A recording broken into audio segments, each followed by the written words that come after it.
جب تمہارا قادر، جب تمہارا قادر مطلق خدا ہو جائے گا۔ اعوذ باللہ من الشیطان الرجیم، بسم اللہ الرحمن الرحیم۔ سامعین و ناظرین کرام، السلام علیکم ورحمۃ اللہ وبرکاتہ۔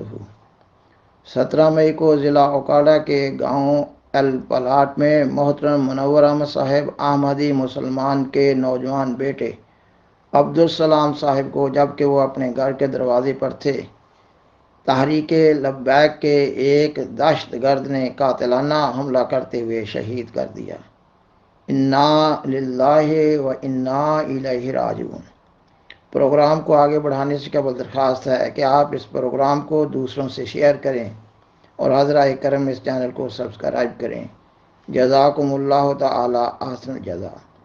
سامعین و ناظرین کرام، خاکسار ضلع اوکاڑہ کے گاؤں ایل پلاٹ کے ایک نوجوان شہید مرحوم محترم عبدالسلام کی شہادت کے حوالے سے پروگرام پیش کر رہا ہے۔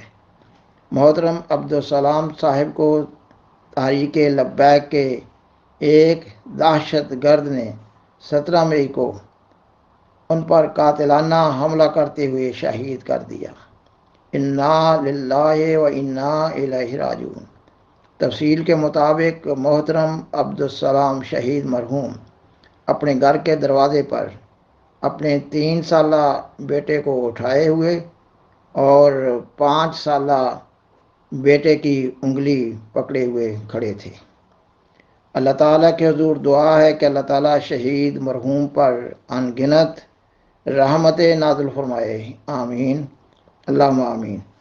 اللہ تعالیٰ شہید مرحوم کے والدین، بیوی، بچوں اور پسماندگان کو صبر جمیل کی توفیق عطا فرمائے اور ہر آن اور ہر لمحہ ان کا حامی و ناصر ہو۔ اللہ تعالیٰ شہید مرحوم کو جنت الفردوس میں اعلیٰ مقام عطا فرمائے، آمین۔ اور اللہ تعالیٰ شہید مرحوم کے پسماندگان کے گھروں کو خیر و برکت سے بھر دے، آمین اللہم آمین۔ سامعین و ناظرین کرام، یہ کوئی نیا واقعہ نہ ہے۔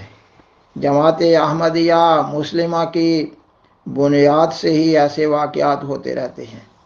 الہی جماعتوں سے ایسے واقعات پیش آتے رہتے ہیں، مگر آج کی مہذب اور ترقی یافتہ دنیا میں حکومت وقت کا یہ فرض ہوتا ہے کہ حکومت شہریوں کے مذہب، قوم، رنگ و نسل، امیر و غریب اور زبان کے اختلاف سے بالا ہو کر تمام شہریوں کے جان و مال، الغرض ہر قسم کے بنیادی حقوق کی حفاظت کر رہی ہو۔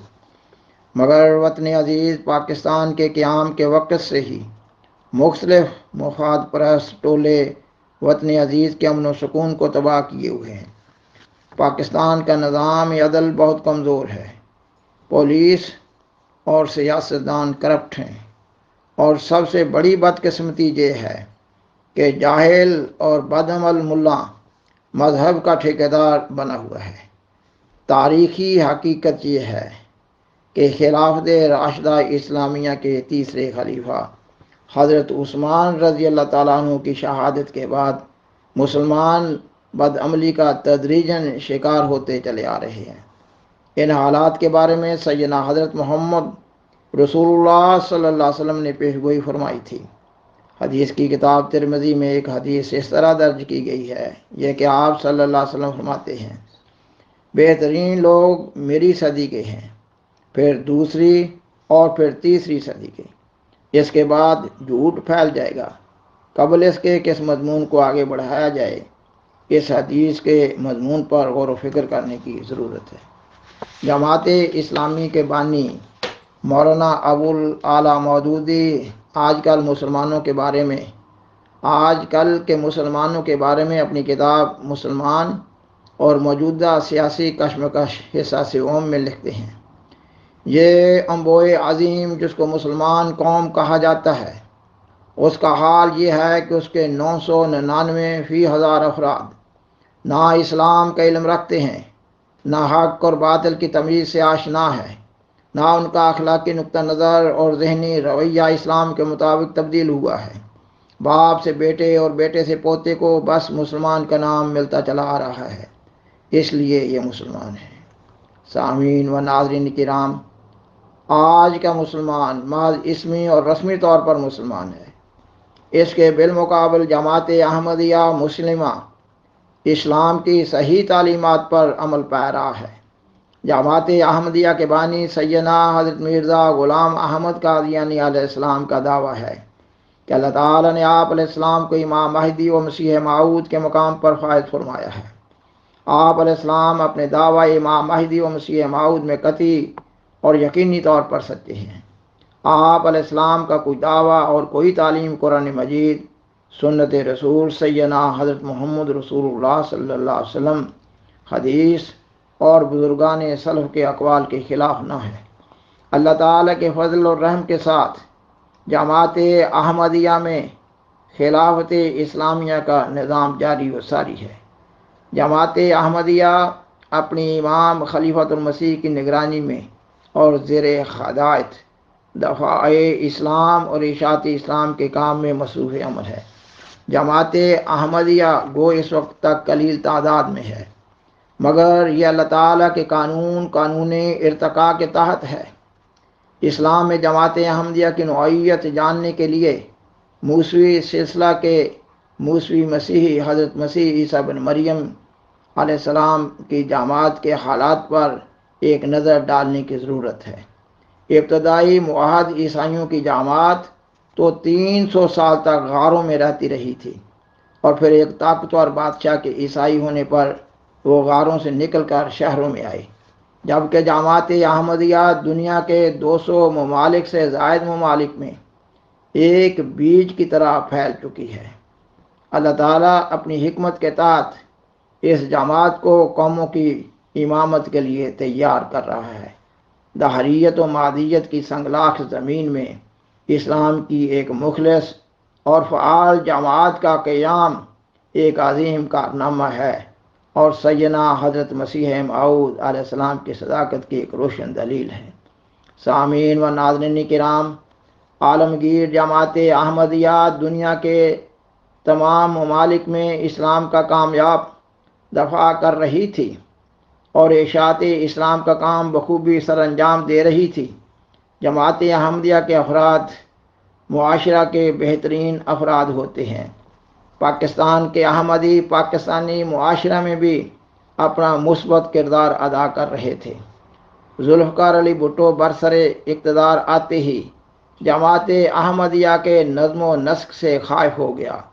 وہ اندرون ملک جاہل ملا کے احمدیہ مخالف بیانات سے متاثر ہو رہا تھا، اور بیرون ملک سے اسلام مخالف عناصر کی سازش کے تحت اس نے جماعت احمدیہ مسلمہ کی ساکھ کو نقصان پہنچانے کی منصوبہ بندی کی اور ملک میں جماعت احمدیہ کے خلاف ایک ماحول تیار کیا، اور پھر جماعت احمدیہ مسلمہ کے خلاف ملک بھر میں ہنگامے کروائے گئے۔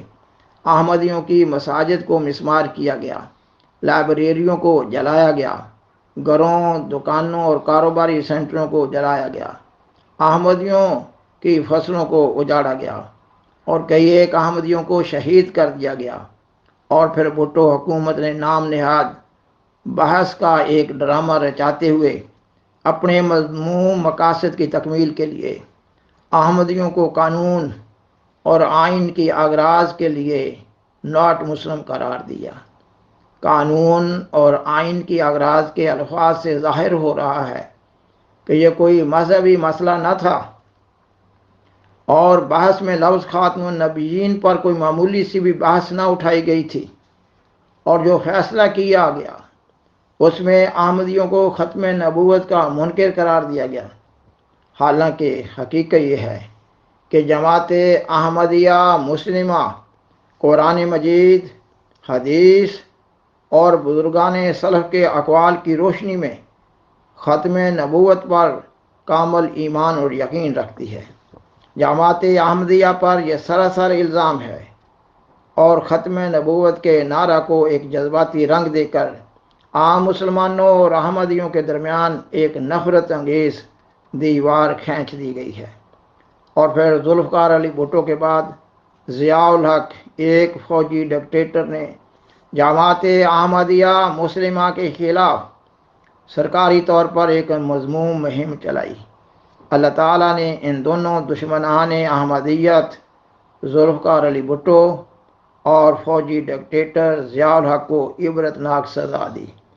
ان دونوں دشمنان احمدیت کے بارے میں احمدیہ لٹریچر میں پہلے سے پیشگوئیاں موجود تھی۔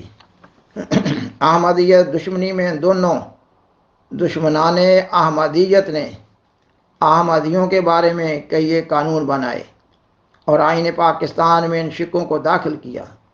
اب احمدیت دشمنی کو سرکاری سرپرستی حاصل ہے۔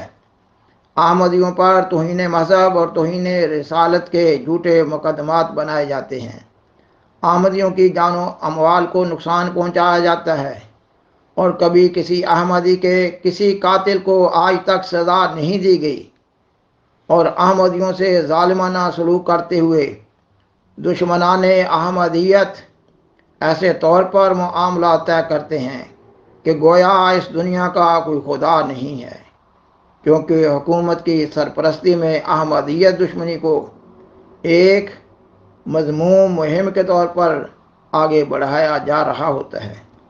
چند ماہ پہلے جب ایک ایسے شخص کو پشاور میں قتل کیا گیا جس کے بارے میں اس کے قاتل نے کہہ دیا تھا کہ یہ احمدی ہے، اس لیے اسے قتل کیا گیا، تب نیشنل اسمبلی کے ایک اجلاس میں جو کہ اسد کیسر کی زیر صدارت چل رہا تھا، ایک ممبر نیشنل اسمبلی نے اسمبلی کے اجلاس میں یہ بیان دیا کہ وہ لوگ جو قادیانیوں کو قتل کرتے ہیں، یہ طے کیا جائے کہ ان کو کوئی سزا نہ دی جائے گی، سرکاری طور پر رقم اکٹھی کر کے اس قادیانی کا یعنی احمدی کا خون بہا ادا کر دیا جائے گا۔ انا للہ و انا الیہ راجعون۔ سامعین و ناظرین کرام، ان حالات میں ہم احمدیوں کی یہ ذمہ داری قرار پاتی ہے کہ ہم اللہ تعالیٰ کے حضور عالمگیر جماعت احمدیہ بالخصوص پاکستانی احمدیوں کی مشکلات کے دور کرنے کے لیے خاص دعائیں کرنے والے ہوں۔ وآخر دعوانا ان الحمدللہ رب العالمین۔ شکریہ۔